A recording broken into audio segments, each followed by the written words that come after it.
stand for the Pledge of Allegiance, please. I pledge allegiance to the flag of the United States of America and to the republic for which it stands, one nation, under God, indivisible, with liberty and justice for all.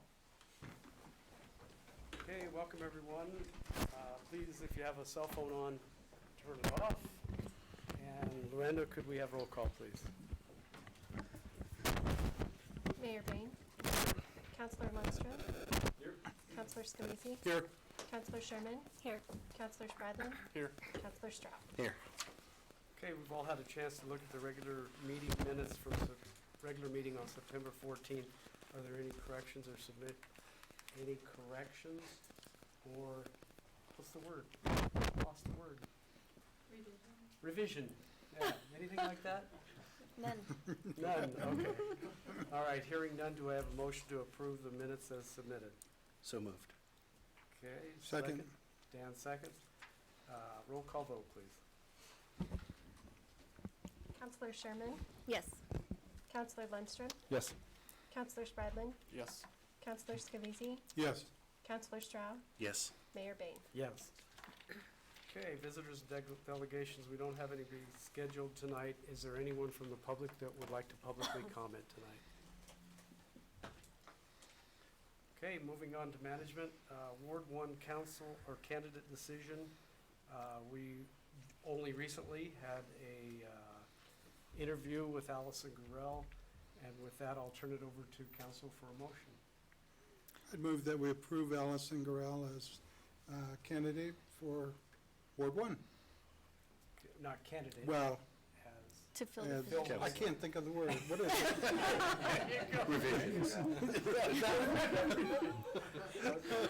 Okay, so we have a motion to approve Allison Gurrell to the vacancy to Ward 1. Do I have a second? I'll second. Second. Any further discussion? Lorenda, roll call vote, please. Councilor Spradlin. Yes. Councilor Straub. Yes. Councilor Lundstrom. Yes. Councilor Scalise. Yes. Councilor Sherman. Yes. Mayor Bain. Yes. Okay, moving on to 5B, Crack Seal Bid Award. And I think council has that in front of you, and Dale will fill us in on this.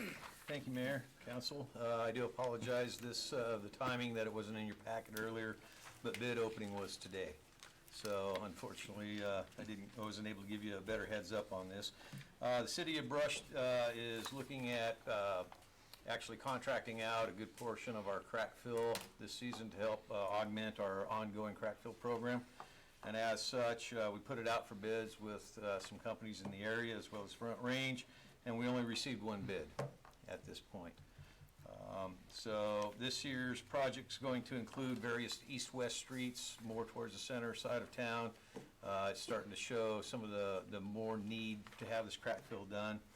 And this project is based on a schedule of priorities that is saying A in the map that you see in the packet or in your handout here. Those are the highest priorities. Once those are completed, then we'll move on to Schedule B, Schedule C. And when we run out of money, the project's over. And that's how that works. There are safeguards in place to ensure that there's no cheating, as it were, in terms of how much is put down. I did receive some other indications that the price per pound, some of it was going for $2.48, and this particular bid came out at $2.50 a pound. So that's very competitive. And so with that, the apparent low bidder and the only bidder was A1 Chip Seal Rocky Mountain Pavement out of Denver. And with that, staff is recommending that council award the bid to A1 Chip Seal Rocky Mountain Pavement. We have done business with this firm in the past, and they are reputable. That's what I was going to ask you if we used it. Okay. On this one, you're the east and west, but can you explain to them what your guys are going to do? Sure, sorry. Yes, and so while the east and west streets will be done, our crew will be actually going through and picking up and doing the north and south sections as well. Oh. So we intend to saturate the area with some of this maintenance right now. And so if Rocky Mountain or A1 Rocky Mountain can catch the east-west streets, we'll start up and down on the north-south side of those as well.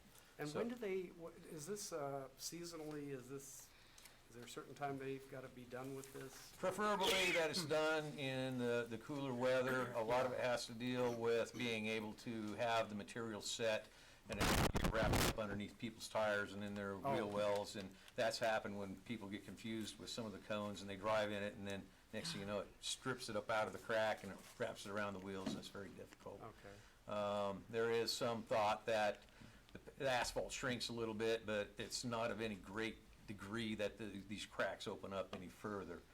The main purpose to do it in the fall and the cooler weather is so it sets and it's less of a disruption to the traveling public, so. Oh, okay. And there were a couple of months ago, Monty, you showed me a section that we were testing out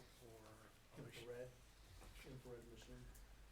That was a different, while we were looking at, some of these streets around here Yeah. have these 8-inch wide cracks because Yeah, the yeah. asphalt was spec'd out incorrectly of the wrong polymers, and so it shrank over the years. Okay. And as such, it's opened up some very wide cracks. You see it predominantly, some areas like Princeton Court's got it. Yeah. Brush Village has it, I believe, either Howell has it as well. And so we're looking at a different process to correct those. Oh, did that pan out for you all? Now, or- it was equipment purchase that we were considering, but then. Oh, I got see. Tied up into other projects. Mhm. We never Okay. went back to actually Okay, buying that piece of equipment. But Okay. it's something that if we choose to go with, it'll probably be this next year. okay. So we did fix Brush Village and all that, or no? No, we were using that, we were doing some just trial patches to see how well this would hold up and how well it works. So that's not one of the ones No, marked sir. on here?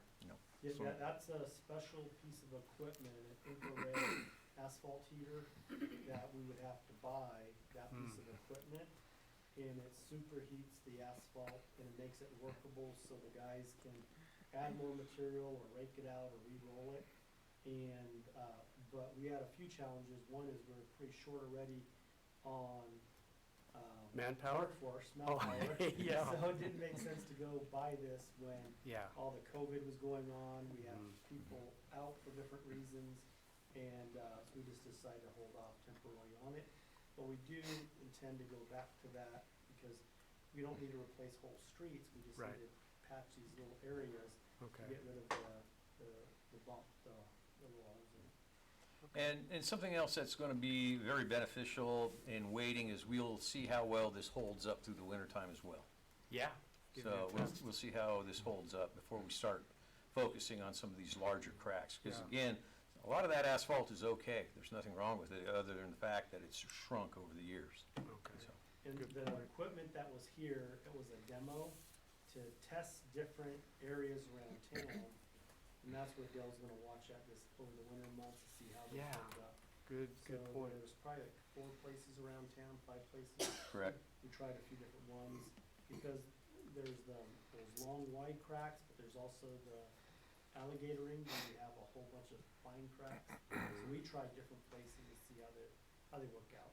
If you go by AC Ice, there's a bunch of patches up there, places where they heated it Mhm. and tried that out. On hospital? Edmonds. Or, on Edmonds, okay. Correct. Okay. Okay, any other questions? All right, thank you, Dale. Yes. I'll open it up to council for a motion. I'd move that we approve A1 chip seal Rocky Mountain pavement of Denver at the cost of $150,000. Okay, we have a motion to approve. Do we have a second. Larry, second. Any further discussion? Roll call vote, please.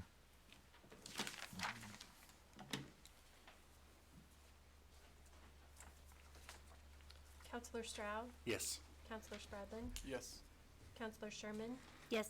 Counselor Lundstrom, Yes. Counselor Scalise, Yes. Mayor Bain. Yes. You knew you were coming right back, didn't you? Yes. Okay, 5C, 2020 farm lease extensions. Dale? Okay, we've had quite an interesting year this year, with the events of the pandemic and such, and stay-at-home orders and the like. And one of the things that I unfortunately allowed to slip through the cracks was the bidding out of our farm leases. They are currently due to expire in February of 2021. However, agricultural cycles are much different than the calendar cycles. And as such, a lot of the farmers, there's 7 leases right now that we have that are coming due. These farmers are looking at needing to have some sort of assurance that they can either work the fields next year, or if they're giving them up. And as such, for those who need to work the fields, they need to get cover crops planted. There's all kinds of things that need to be prepped. And it makes a little sense for an individual to have to prep a field or put a cover crop on it if they know that they're not going to have it the next year. And so as such, given the unusual circumstances this year, I am requesting council extend all the farm leases that were set to expire in February of 2021 to expire in February of 2022. And I do have it on my Outlook calendar to make sure it's out in plenty of time in Okay. 2021 for bids. Okay, And it's my apologies. right. Any questions? Okay, let's open it to council. I move, we extend the, all the farm leases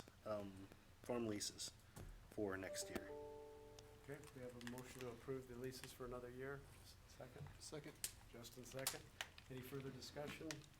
Just one thing I'll point out is I did have one farmer call in encouraging it to be, put out to bid this year. But from an administrative standpoint, it doesn't matter which way we go. But the most that we can extend it is 1 year, in this scenario, because anything over a year, is gonna require an ordinance. So last time we did this for more than 1 year, the council had to do a special ordinance. So we're not gonna do an ordinance for a 1-year extension, but if you go further than that, then you got. Yeah, Dale's good point where the farmers need as much advance notice of how it's going to be so they can make preparations. Okay. Okay. Ready for roll call vote?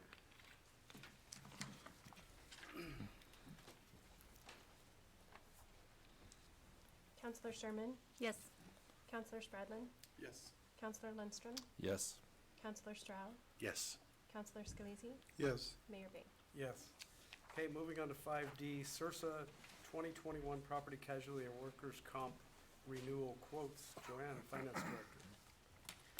So in your packets this evening, you had a memo from me concerning our property casualty and our workers' comp. Just to go over that memo briefly, both did go up. The premium on the property casualty increased by $10,033. That is actually, last year's increase was $40,999, and that was to do to the nationwide losses from the hail. So this year's increase of 10,000 is more in line with previous year's increases. So it's pretty close to standard. Our workers' comp, which fluctuates up and down based on the amount of workers' comp claims we have, it did see an increase of $29,084, or it will. And compared to last year, it's actually $22,000 less than last year's increase of $51,000. So it did go up, but it looks like that some of our workers' comp is kind of stabilizing a little bit to where it's coming down and not as great as it's been in the past. The one other thing that I would like to point out is that in our property casualty, and there's a point system. It's a loss control audit credit where they come in and they audit us every year. And if we get a score of 80 or better, then we get some credit back for doing such a good job with our property casualty. This is one area that the city, due to manpower and changing of the guards and different people, hasn't really, we've not got any loss control credits. And with Rick now on board, we're working at getting our loss control credits back. So hopefully next year we would see some loss control credit from that. And with that, unless council has any other questions, I'd ask that they approve the 2021 CIRSA quotes, and that would be allowed to have the mayor sign off on the document. I have a question first. What exactly, where is all this loss coming from? Like, what kind of casualty does it cover? the property casualty? Yeah, I mean, Oh, you don't know off the top of your head, sorry.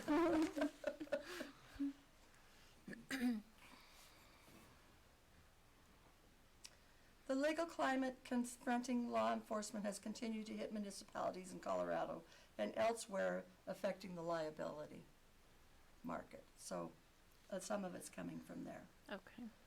On the property side, wind and hail losses this year have been less than the recent years. However, Colorado continues to be classified as a CAT state where catastrophic losses are likely. So it's So that in affects general, us. everybody's went up, not just Yes. us. Okay. Yes. The other question, I think the packet talked about staff having discussion on how to bring the score up to 80. What is the strategy that department heads would use to try to increase? There is a list of things that each department needs to do. And so, as I'll reiterate that Rick will actually try to keep us on task. There's things like training videos for safety, Okay, safety I thought training it might be- videos, Okay. a variety of things that we can do to get those scores to bring our points up to above that 80, combined as a whole for the departments. So basically, the strategy is to bring safety more in focus with the employees? Safety's one of them, but Make it- not all of Okay, it. okay, That's an example of it, okay. All right. okay? Any other questions? Thank you, Joanne. Thank you. Okay, get back to where I should be here. Okay, so I would look for a motion on this item from council. I I move, move- oh, go ahead. Go ahead, Dana. I got the next one. so Oh, no, okay. Yeah, you do, don't you? I move that we approve the CIRSA quotes for both property casualty and workers' compensation. Okay, we have a motion to approve. I'll Have a second. Dana, second. Any further discussion? Roll call, please. Counselor Spradlin, Yes. Counselor Stroud, Yes. Counselor Lundstrom, Yes. Counselor Scavisi, Yes. Counselor Sherman, Yes. Mayor Bain. Yes. Moving on to finance, number 6. I move we approve disbursements and payroll from September 15th to September 28th, 2020, in the amount of $547,564.88. Okay, we have a motion to approve. Do we have a second? Second. Justin, second. Discussion? Roll call, please. Counselor Lundstrom, Yes. Counselor Stroud, Yes. Counselor Scavisi, Yes. Counselor Spradlin, Yes. Counselor Sherman, Yes. Mayor Bain. Yes. Okay, moving on to 6B, 2021 budget. This will be a public work session. Department heads present line item requests, starting off with Joanne Gosling, our finance director. So each year, part of our budget process is for department heads to come before council and present their 2021 requests for operations. And so this evening, they will go through each of their budgets that they have and talk about significant changes. So if one line item went up $100, they're probably not gonna say, this item went up $100 because of.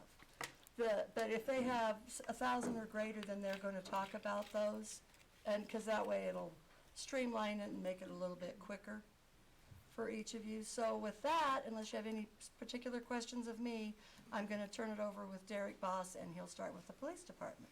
Okay, thank you. Good evening. Good evening. I will try to be quick. The first change on my line items is legal. That used to be the municipal court, and last year we separated muni court and the police department and budgetary and all that. This year I'm bringing back a legal line item, which is predominantly for working with the city attorney. We need to work on getting our codes updated, especially traffic code and whatnot, so that's the purpose there. I have 2 decreases this year. The animal control building maintenance, I'm decreasing that from 6,500 down to 3,500. We have several projects that we want to complete out at the pound, and what I found is putting those in with the line item, we just can't get it done. So I'm requesting actually capital funds to do those projects separate out of this line item, and then this will just be our routine maintenance. Okay. So for example, this year we had to replace the dishwasher, the washing machine, the air conditioner, we had to get a plumber in there. That ate up this money, so we didn't have any money left to work on the kennel improvements that we've been needing to do. So I'm just asking for all that as a capital improvement plan. Second decrease is with the SWAT team. As I've told you before, currently the SWAT team is non-operational. We used to have 4 members on the team, and now we're down to 2 from Brush Police Department. So we just don't need as much money in there to be part of the SWAT team. So I decreased that by $2,000. That's just a wise thing to do with our money. And then the last increase is with investigations. I'm increasing that budget by $4,000 because of our involvement with the drug task force that we're trying to get going here in the county, and hopefully will be operational in the next week or 2. But that will give us more money to work with drug buys and purchasing equipment for the drug task force. So that is it for line items, and then I have one other request for personnel, which didn't really fit anywhere, so Joanne told me to put it in with my line items. But I'm asking for an increase from the part-time evidence custodian to making that full-time. Part of that, there is money in the JAG grant that originally was written for Fort Morgan Police Department to increase a evidence custodian position full-time. However, they have a different funding source for that position. So we could use that position here to increase from part-time to full-time. And then the second thing I'm asking for is for a second full-time community services officer. That would be basically another Lisa. Lisa's incredibly busy, and there's just too much for one person to do it. As Brush is anticipating growth and adding new subdivisions and new houses, I have to start looking at adding personnel, and I think probably the most crucial one is community services right now. That would help us with animal control, weeds. Our shelter is very busy right now. Fort Morgan's Humane Society is closing down and changing and revamping.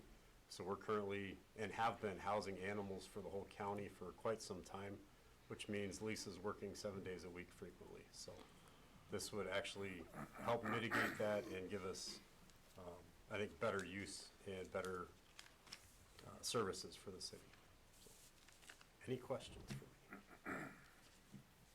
I think extra help for Lisa is a great idea, because that plays into some of the things that we hear around town, and I know she's so busy she can't get to everything. Chief, how are you doing with open positions? I was saving that for my staff report, Okay, but that's I'm fine. happy to talk about it now. No, that's fine, we can wait. Maybe somebody will doing come in good. between now and then. We're doing good. Okay, Was there any, I'm sorry, go ahead. I expected, I guess, to see more increases based on the legislation that was passed this year, potentially? So I approached that as a capital project. Oh, okay, cool. So you will see a large capital project Okay. to help out with that. Body cams? Yes. Okay. Body cams and predominantly digital storage for records. Cool, thank you. Yes, sir. Okay, any other questions? All right, thank you, Chief. Thank you. Okay, next up, I have Lance Schwint. Lance is not here tonight, so Joanne is going to give us that piece. Okay, Lance really doesn't have that much that he wanted me to visit with you about this evening. In the cemetery, he had no significant changes. So, we can bounce over to the recreation, and on page 18 was the recreation, and one of the things that he wanted to point out under recreation was that campground maintenance was a new item that was, brought in this year. We do have a kiosk out there now, and with that comes some expenses.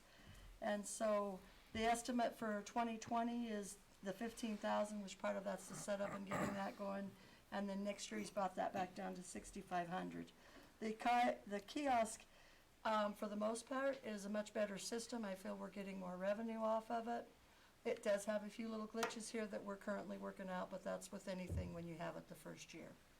Okay? The next item is he has no change, nothing to report in the Parks Department. He said it was all, no significant changes. And then, but he did want to visit, have me visit about the golf course. And on his travel and training, number 1405 on page 40 of the golf course, it's a special golf course training. He's bumped that from 2,000 to 5,000. And it's special golf course training for ways to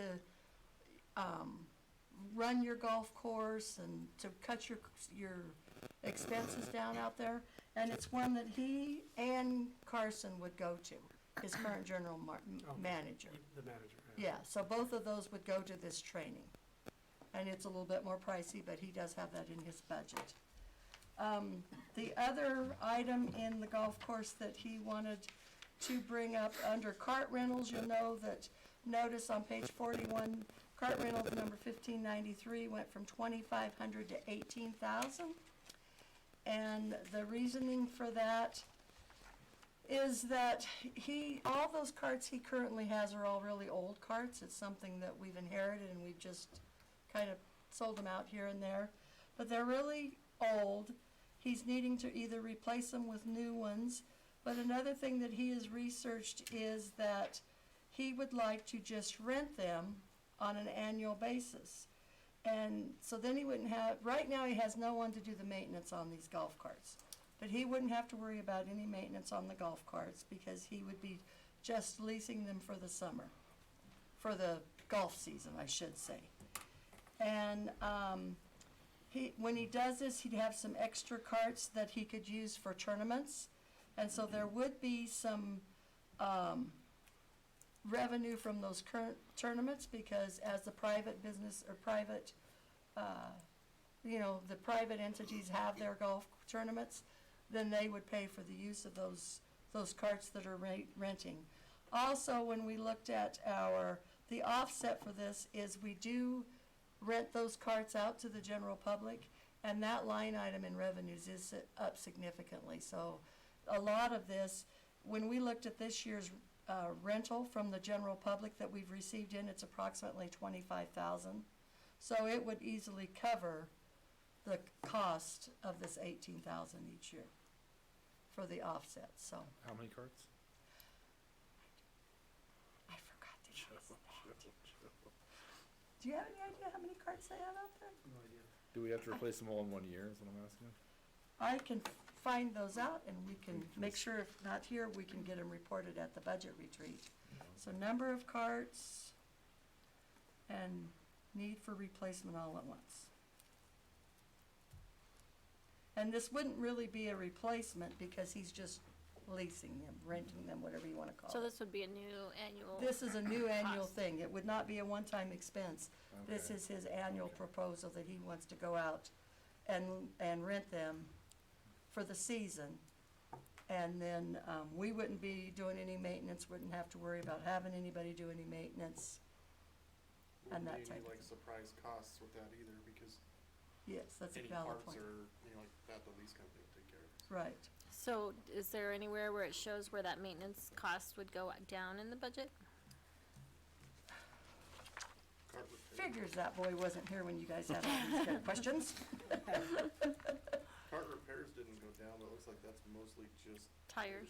Yeah, and so I would assume it's in that cart repairs. It may actually even be in the vehicle O&M, but I doubt it.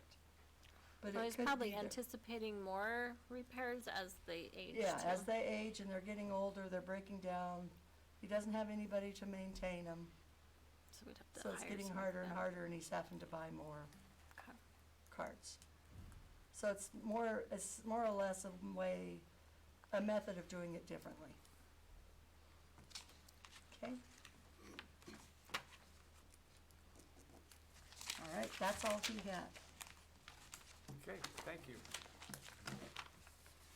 Okay, next up, we have Rick Karoglian, oh no, I'm sorry, Dale Colrick, Public Works Director. Okay, I'll try to be brief. Within the street department, and just to be sure that I do take into account all the supervisors and their input when developing these budgets as well. In the street department, we feel we're pretty comfortable with the same amount that we utilized for 2020, and so there will be no increases or decreases in this particular budget. In the water department, you will see an increase of about $2,000 for chemicals. This pays for our chlorine. The chlor-alkali industry has annually increases, and so this is actually vendor-driven, not necessarily an increase in need, so its price, our usage is about the same. The price of the product just keeps Yeah. increasing. Okay. And then, pretty much everything else in the water department is gonna stay the same. And wastewater, we'll have, it appears we have a decrease, we're looking at a decrease in engineering, from 86,500, which was mainly driven by Colorado Lamb and some other projects that we had going. And so the request was to be dropped down to 20,000. However, just recent discussions, this may actually go back up. So I need to visit with a few more individuals on this one here. And then we have the sewers cleaned.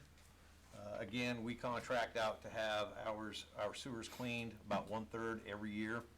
And of course, their prices go up just like everybody else's prices go up. So we are looking at roughly a $5,000 increase for cleaning our sewers for 2021. And then finally, with vehicle O&M, we will see tires.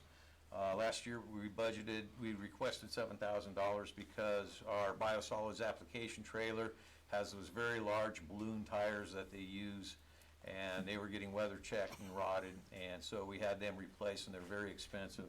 And so we're gonna bring that line item back down to $2,000 instead of the $7,000 that was requested for 2020. Then finally, we have stormwater.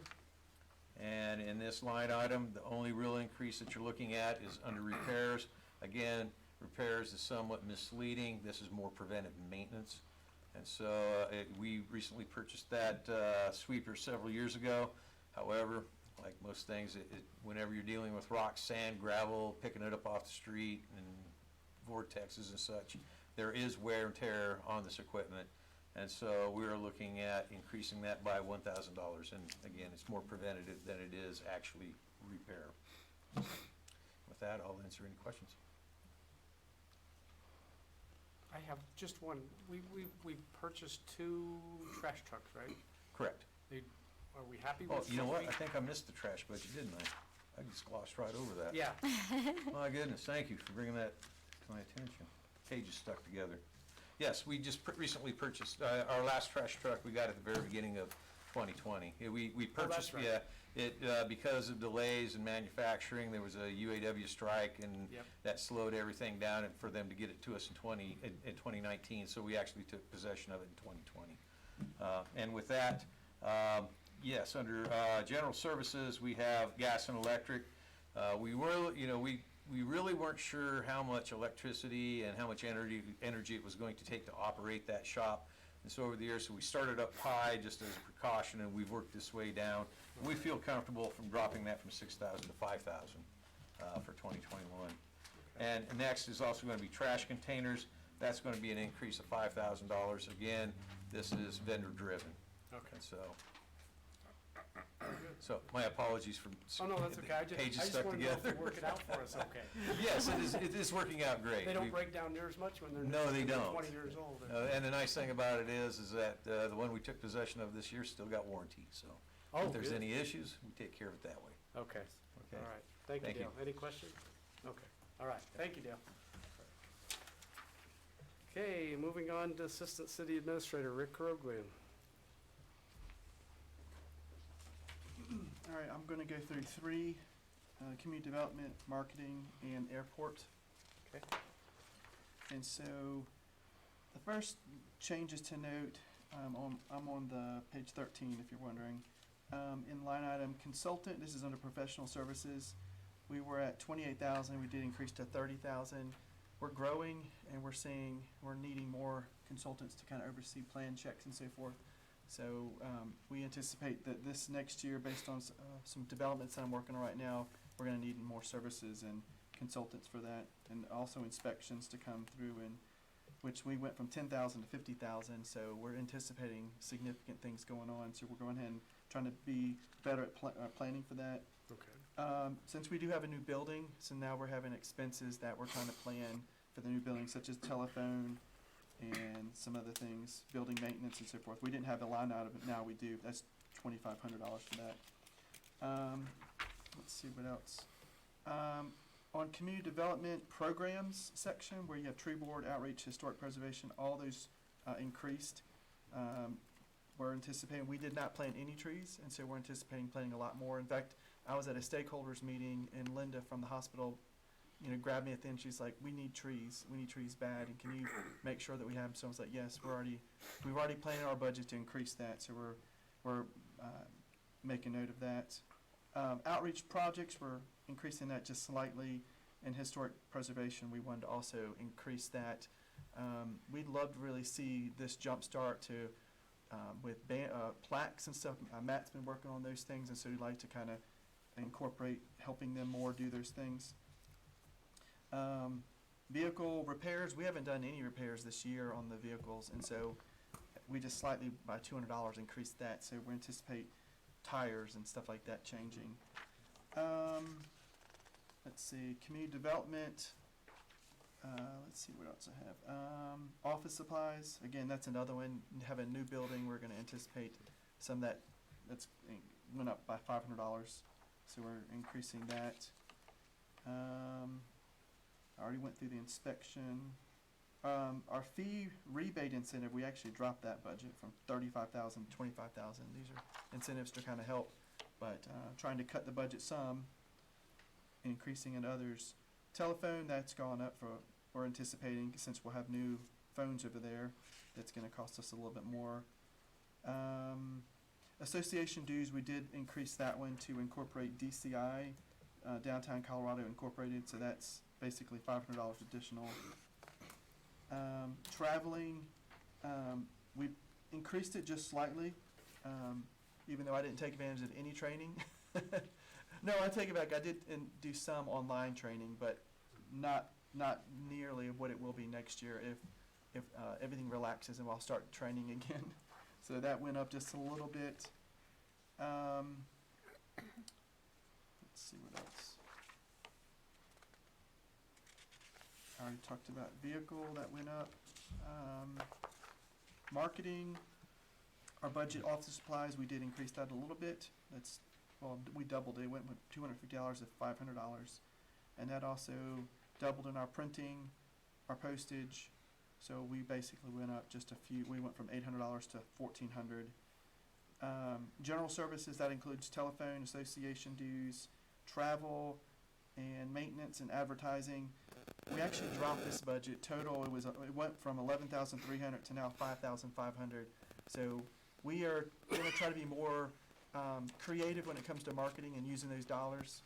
In fact, I ran a nonprofit in Augusta, and I had zero money for advertising. So I was always finding creative ways to do it. So hopefully we can do the same here. We did increase the economic development programs from $1,500 to $3,000, and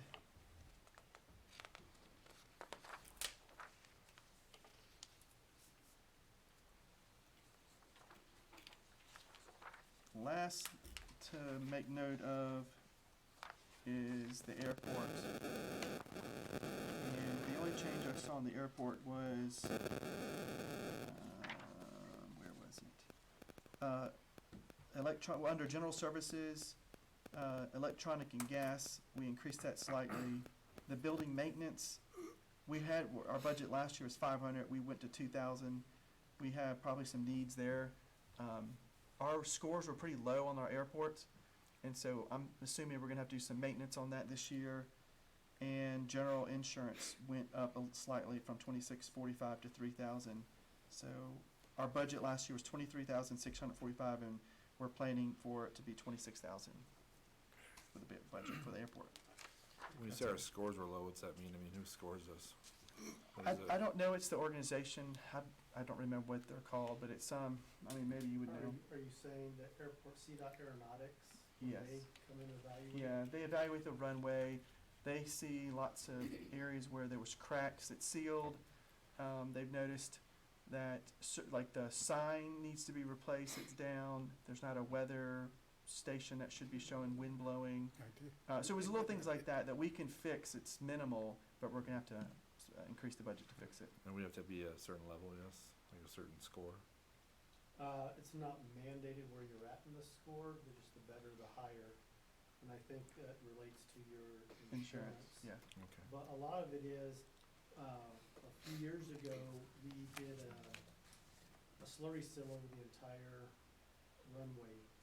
And so each year it gets a little older and a little older, so your score is gonna drop down each year just by that.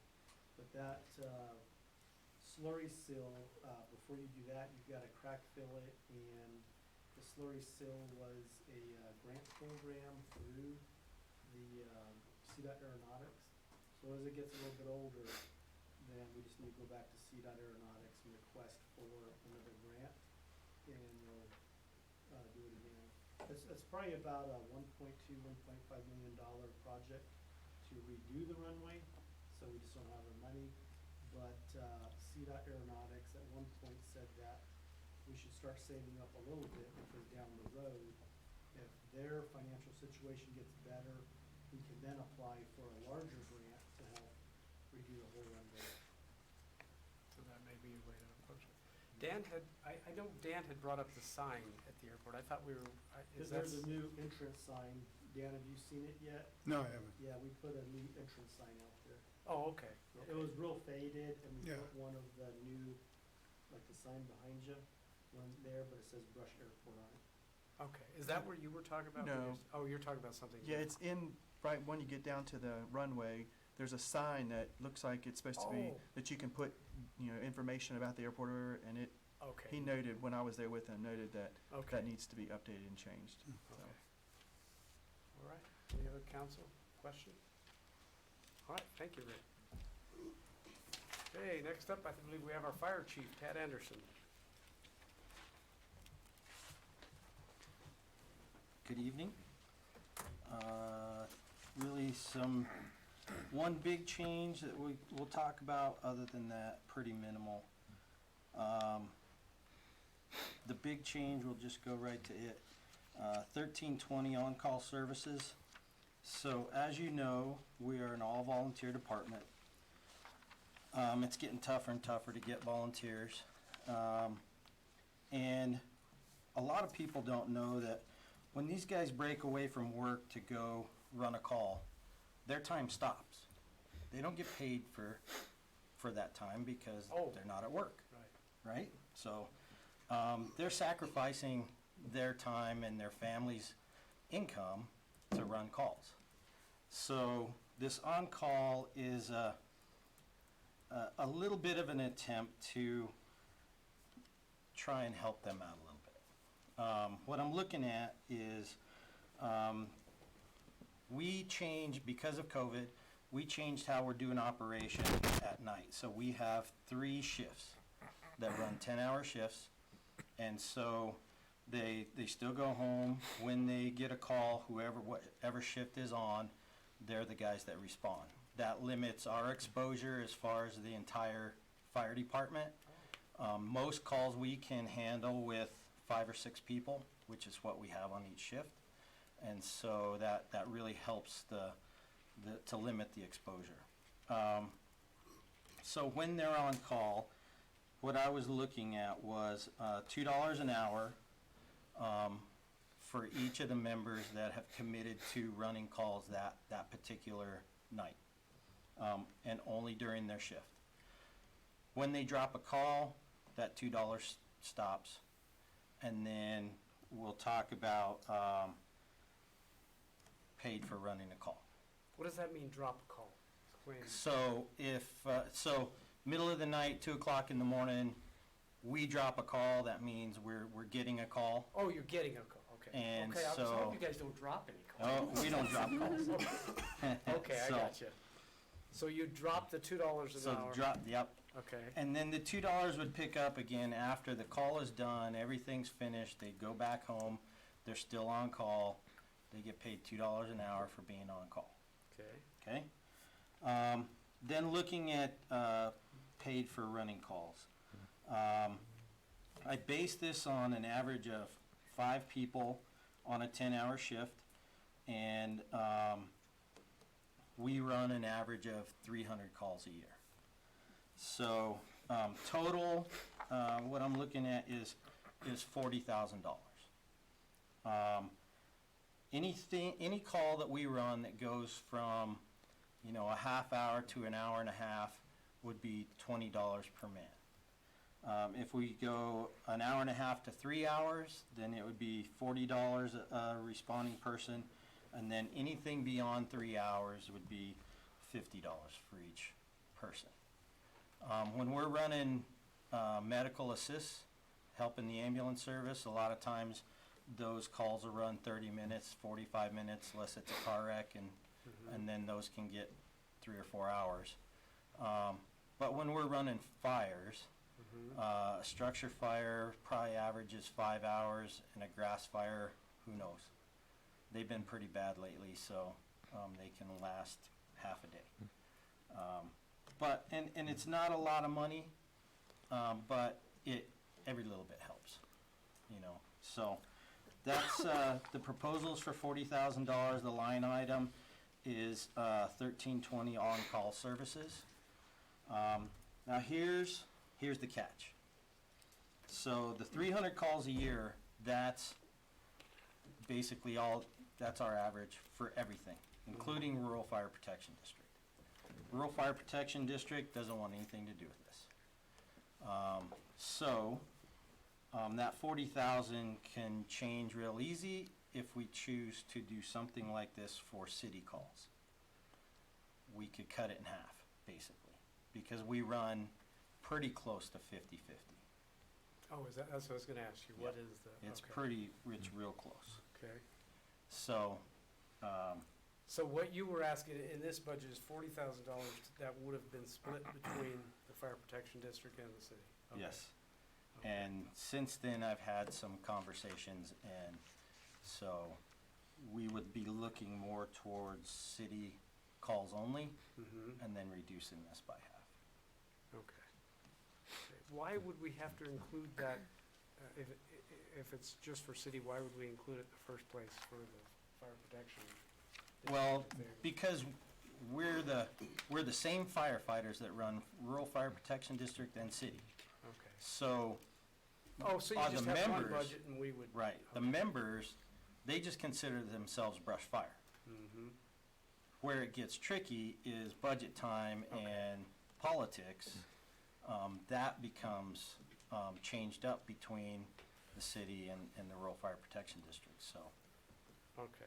How would you envision, Tad, that you administrate something like that? So it would have to be when you're talking length of call, so after a call was over, So somebody's going to document? we have a legal document that we have to do after every call. We do a Oh, report okay. after every call. That's nothing new. Nothing new. Okay. And in that, it shows who ran the call, how long they were on the call, where the call was, the whole thing. It's all in the report. Okay, So managing that is already being done. okay. Good. Okay? So Ted, just a question. I thought I heard you say that when they come back on a call, that continues, or it stops when the call stops? So, the $2 an hour on-call pay stops when they get a They're call, done.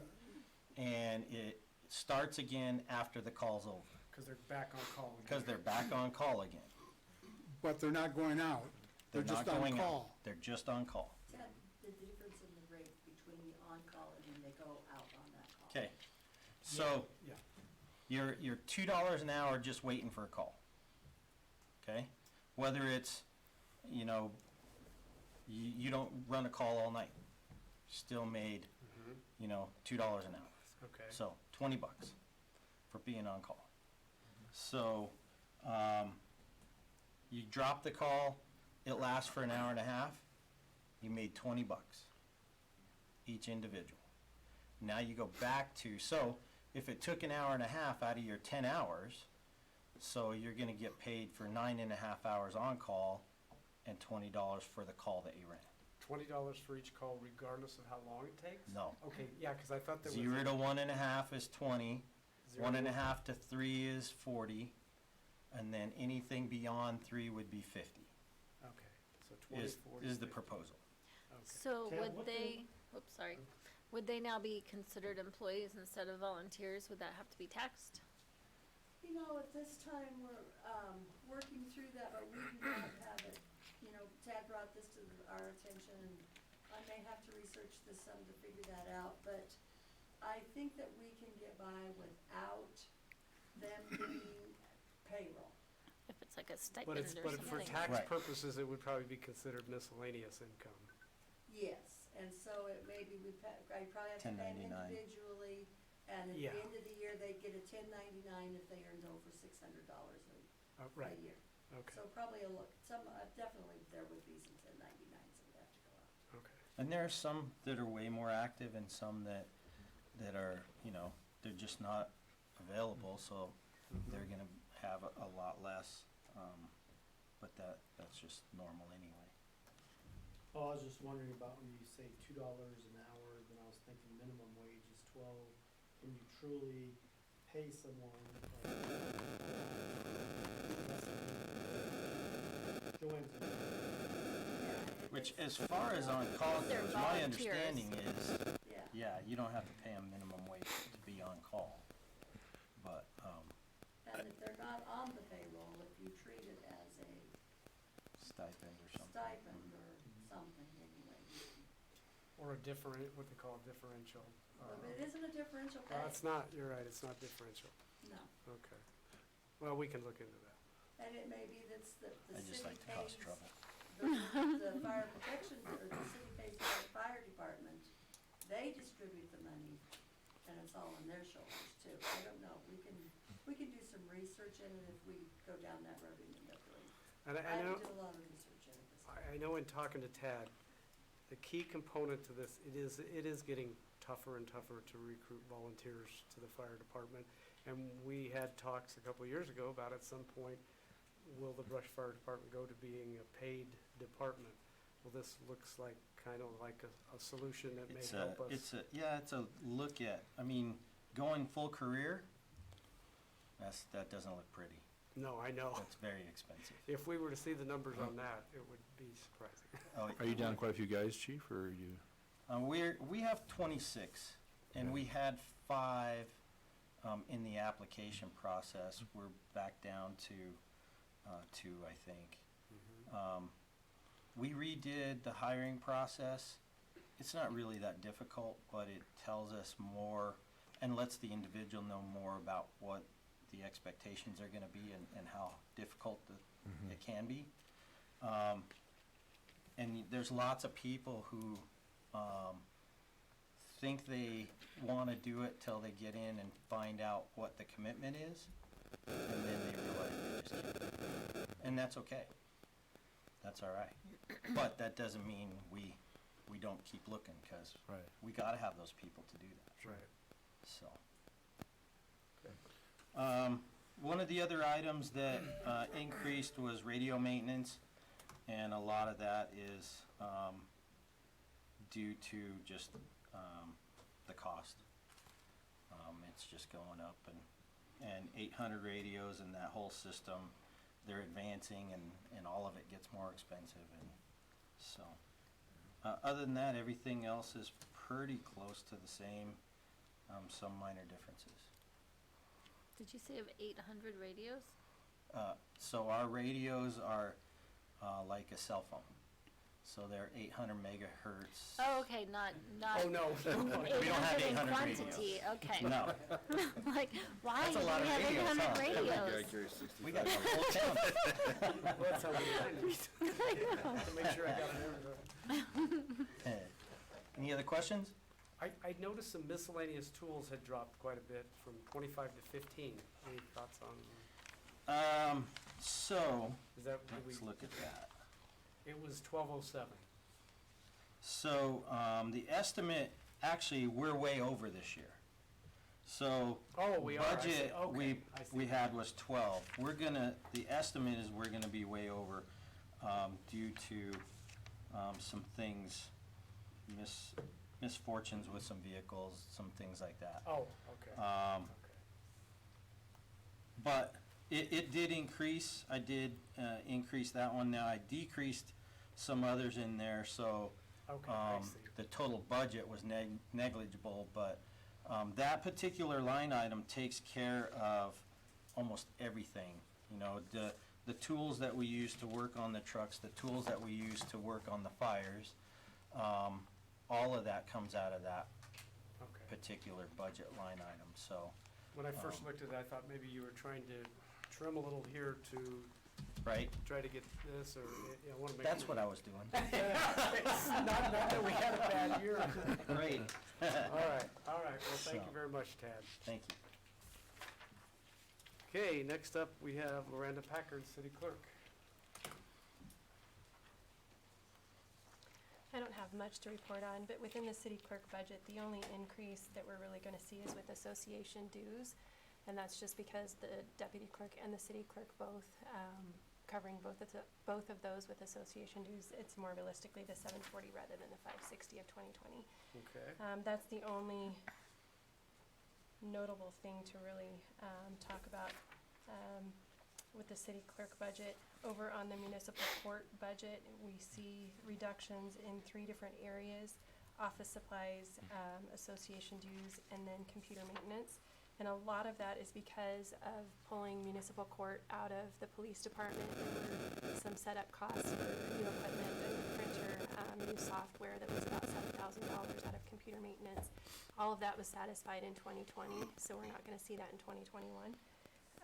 The association dues, I think part of that was because when putting together the 2020 budget for pulling the municipal court out of the police department, they were going to allow for some cushion there, or maybe the estimate was off just a little bit, but realistically, there's only $20 needed for the association dues there. Legal services is a significant increase for municipal court, and if you look at the monthly fee for prosecution and our judge, it's $2,030. So just for those two, we're looking at about $24,000 per year. And then with the $25,000, that also allows for some cushion there for the court-appointed counsel as well from time to time. They don't utilize that very often, but that does allow for that sporadically as well. And one thing I point out to council, part of that increased cost, council approving the separation between the police department and so there is increased cost with that. One more thing to bring up with the legal fees as well is that prosecution wasn't even, the court prosecutor wasn't appointed until, was it like February or March? And I believe when they did the 2020 budget, they were still just estimating what that would look like Right, without having that committed yet, so. okay. Okay, Any questions? oh, thank you, Lou. Okay, next up, City Administrator, Monty Therese. Okay, these are probably the easiest budgets to review tonight. First one is legislative, that is the city council's budget. There were very few items in the budget anyway, so there's not many to really look at. And I did send out, or had Miranda send out an email just requesting if any council members had any additional requests or anything to let us know. We didn't get any responses on that, so we went with last year's budget, so everything is identical.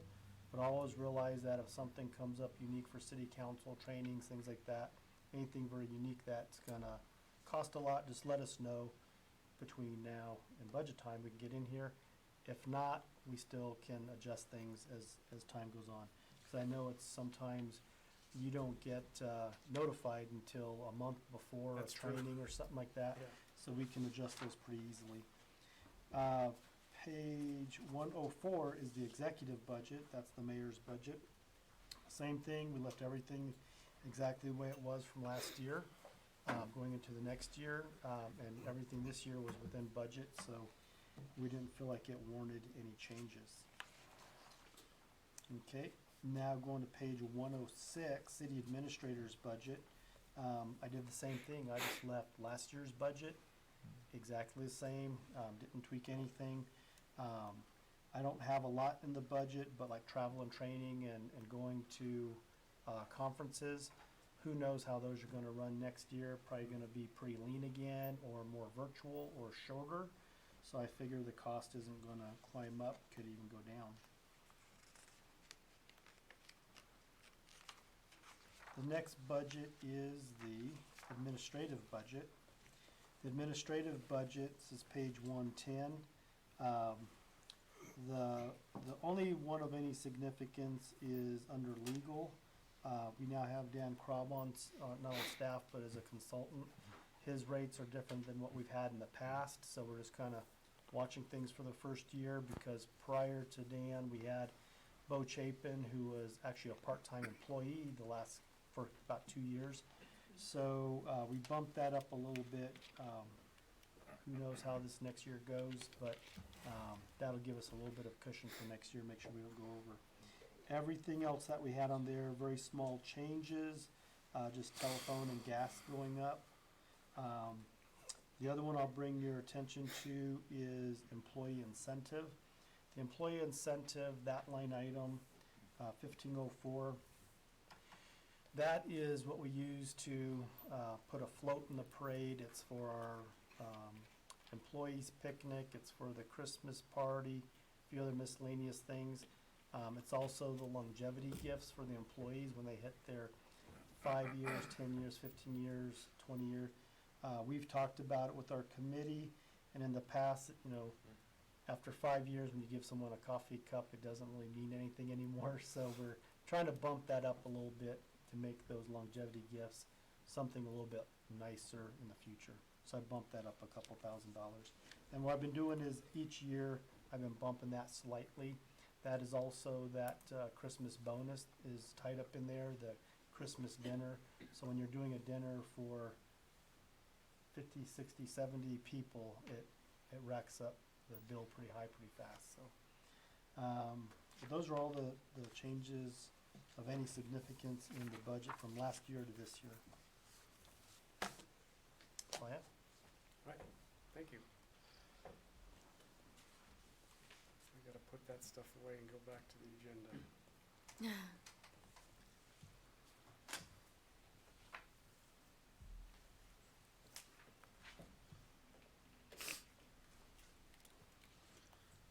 Okay, moving on to number 7, staff reports.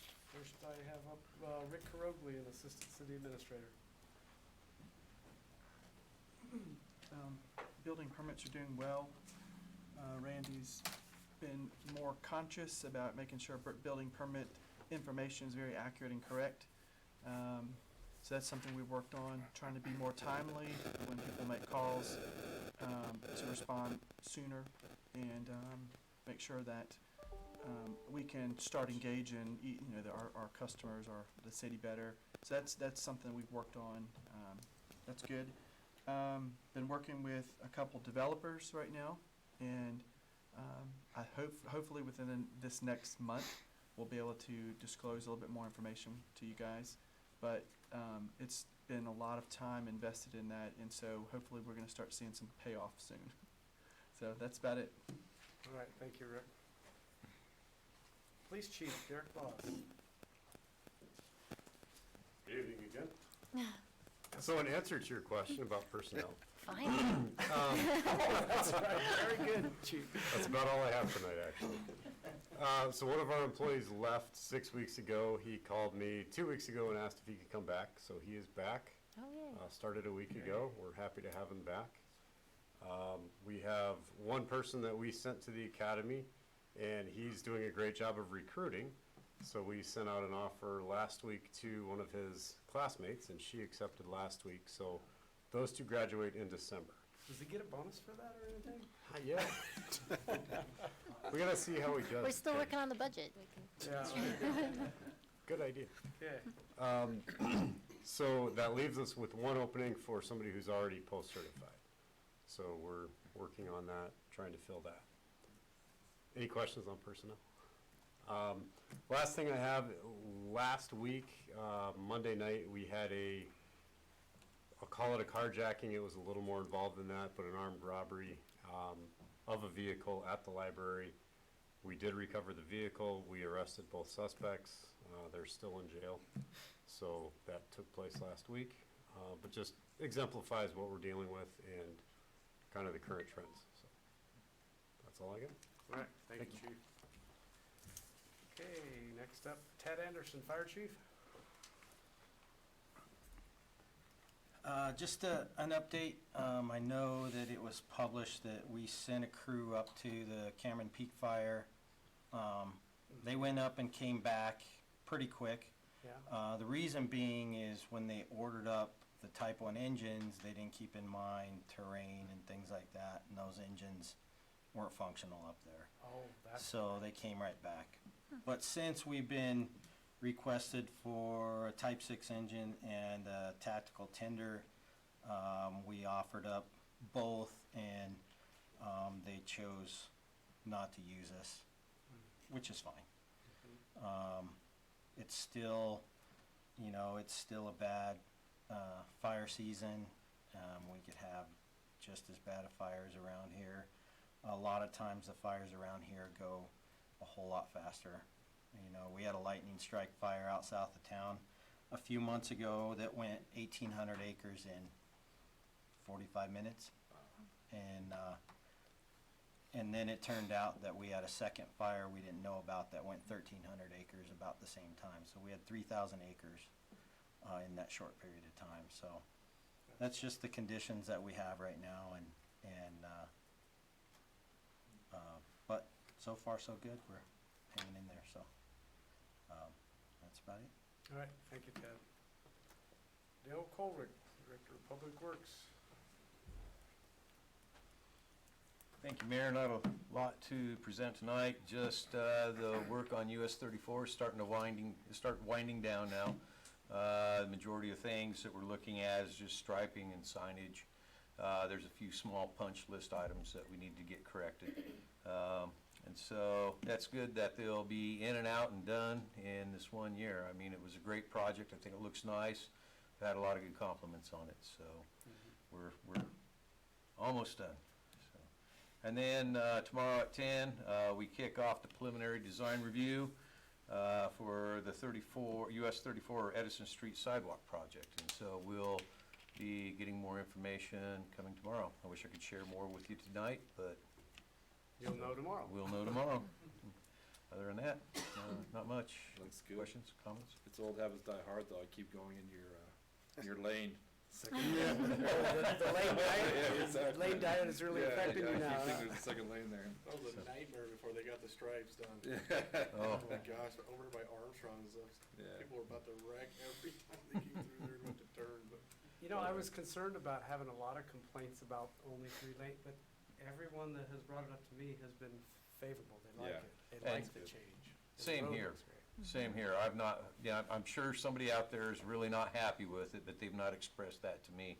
Every comment that I've had has been positive. Yeah. And a lot of people really do like it. I was a little apprehensive at first, but the more the positive comments came in, the more I think this was the right decision for CDOT. Yeah. And again, this is not something they're doing unique to Brush, they're doing it all over the state, so. And I talked to Monty about the conference room we have at the other end of this building. When I first became mayor, when big trucks rolled through there, I'm ready to put my helmet on too. Vibrate, but now it's actually, it really is smooth. So It is. Good job. I think it was a great job that they did, yes. Yes. Very good. All right, thank Great. you, Dale. Thank you. Thank you. Joanne Gosling, Finance Director.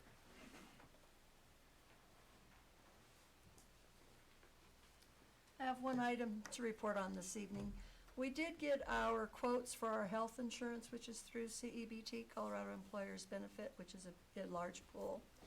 So the increase for 2021 is going to be 5.5%, which is minimal. It's not a bad increase at all.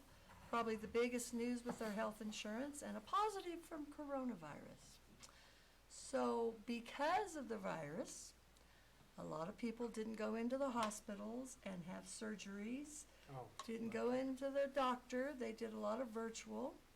So the cost of the health insurance and the usage of the health insurance is way down in 2020. And you may recall I've talked about this one other time, that Colorado Employers Benefit Trust has a pool of money that they set aside, that they build up the amount that sits in there. Well, it has a maximum point. It is over that point to describe it. And so next year, probably January or February, we will see a dividend refund from Colorado Employers Benefit. And Frank estimates probably going to be around 25,000. Great. So Good. that helps that increase of the 5.5%. That's the only positive I've heard all year about That's the COVID. coronavirus positive. Hey, Joanne, did that study ever come back about the employee wages? Is that, It has. Staff is currently working on it, and we will probably go visit that next council meeting. thank you. Okay? All right, thank you, Joe. Next up, Matt Gordon, best and brightest intern. Evening. Only a couple things. Number one, I propose a quintuple increase to the best and brightest budget. Starting January 1. I tried to, didn't get a chance to talk about my line items, Joanne, what the hell? The most important thing to talk about this evening is the second round of the business recovery grant went live about a week or so ago. We received a few applications. But I just wanted to remind council, if you guys know any business owners, please chat with them and express the importance of giving the application a shot.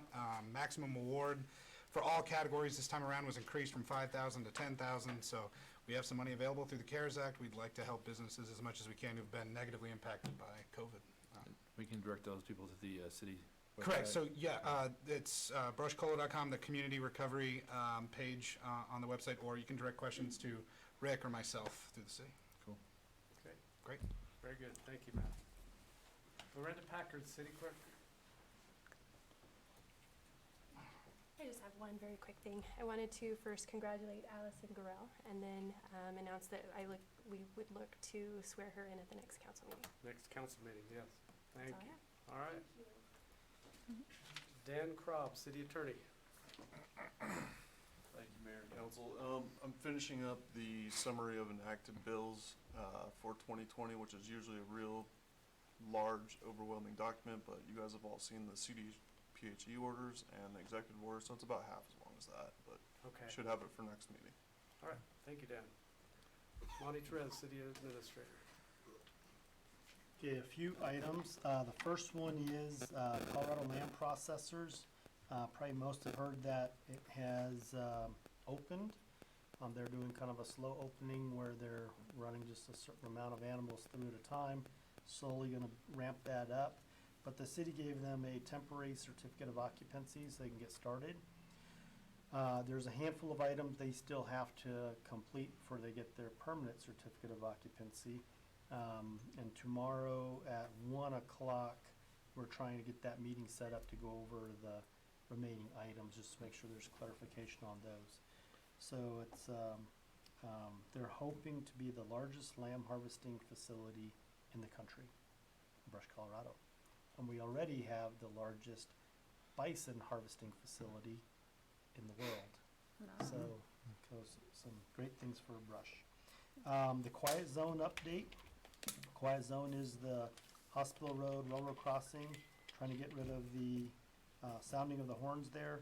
December 8th, Dell and I will be meeting with the railroad and with our engineer Stephanie that was here, that presented like 6 months ago or so.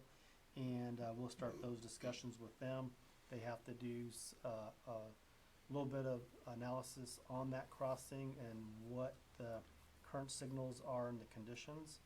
And then they'll go that next step to come up with some estimated cost of what it'll take to put in a quiet zone there at that location. Dale talked about CDOT and the highway. One thing is, if there's anyone that has any issues with the highway, the project, anything associated, we do have a public information officer point of contact. We've got it, but also I believe the chamber emails that out. It's also has been on our Facebook in the past, I believe. But if anyone has an issue, we can get them that contact information so that they can work that between themselves and CDOT.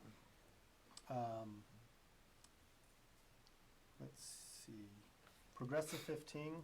Progressive 15, that is a group that represents legislatively the 15 counties in northeastern Colorado. We haven't been too terribly involved with them, just go to a training or conference once in a while. But they do have on October 14th an online meeting that they're going to do. So I'd encourage anyone who has an interest in understanding kind of what's going on in Colorado and specifically northeastern Colorado, get with Loranda and we can get you guys registered for that.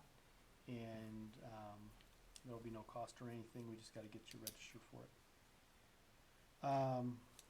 From a citizen asked for the Oktoberfest next year to consider the city sponsoring the largest pumpkin competition, to grow one of those big giant 300 or 400 pound pumpkins.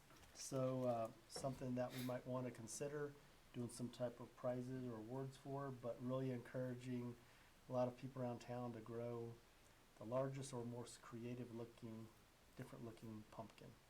So just something I threw out Oh, there. great. Now I'm gonna get calls for somebody wanting to bring in the largest pumpkin shooting gun. Oh, the cannons, We need a right? pumpkin Yeah. chunker. So, Yeah, maybe it was. That kinda sounds fun. the other thing that I wanted, compensation study, yeah, it is complete at this point. We had to do a few modifications to it, and we just plan to bring it to city council. I'm not sure if it's an executive session item at this point in time or not, but we'll discuss that and council give us some guidance on that, just so we're ahead of the budget retreat. We already kind of know where the city council lies on the actual compensation study. Okay. Last thing I have is, I'd like to meet with some of the council members, whoever would be interested, in a public safety ballot issue exploratory committee. It's a lot of words.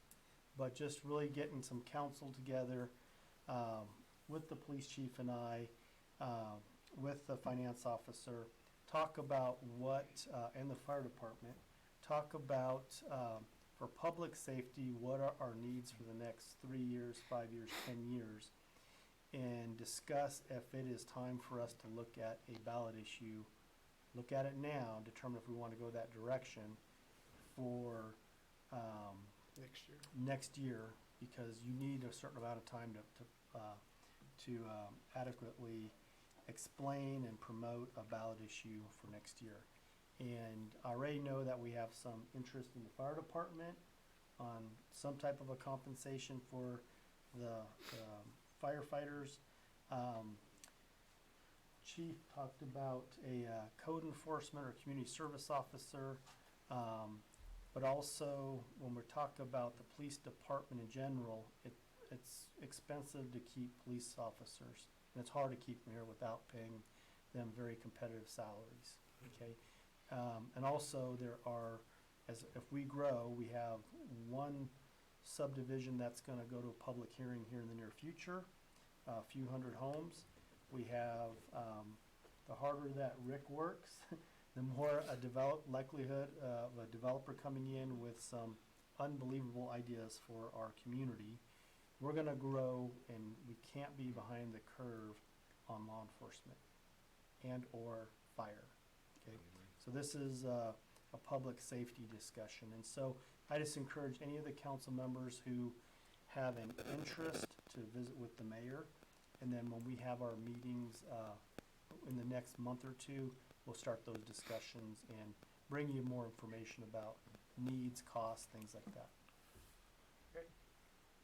Have they ever offered to let us take a tour of the land processing plant or no? The lamb? Yeah. I would give them just a little bit more time, and then we'll coordinate something like that, when they're not harvesting.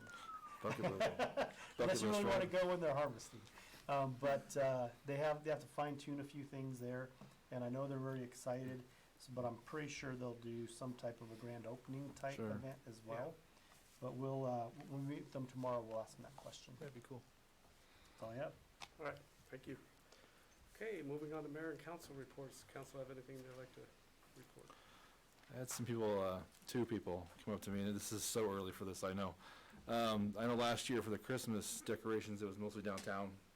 Are we planning on doing something like we have in the past down 34? Or are we gonna go that same path like we did last year? The plan right now is, we did have all these grand plans to do all this work, but then all the COVID stuff happened, things kind of slowed down. So the focus is gonna be bolstering the downtown a little bit more. That was our number one concern. But I think we also had, we had one company out of Colorado Springs that had, Colorado Springs. But then we also had a past councilman bring another name of company out of Fort Collins, I believe it was. And they did some decorating there anyways.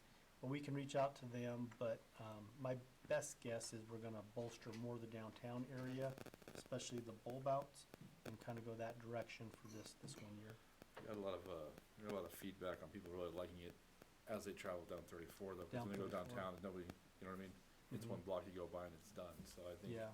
that's kind of what, that's the feedback I've gotten from people. I don't know about everybody else, but. Right. We had a short discussion, I think Dana, you were part of the meeting, where we talked about the big banners that they used to have on 34. Dale had given us information about we can't do those anymore without special permitting or something from Excel and stuff, so those are, it's difficult to bring something like that back, I think. Gotcha. Yeah.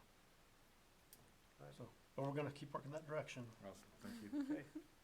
Anyone else? Every time I think, okay, next time, I'll remember what happened the 2 weeks before and I'll have something, but nope, not this time. Well, on behalf of council, I'll go ahead and welcome, thank you for your interest, Allison. We look forward to serving with you. Yep. And we'll have a swearing-in ceremony. I'm not sure what the date is, but Next. October 12th. October 12th, all right. With that, we don't have anything else on our agenda tonight. Anybody that hasn't eaten, I hear a bunch of stomachs growling out there, so I will go ahead and adjourn this meeting.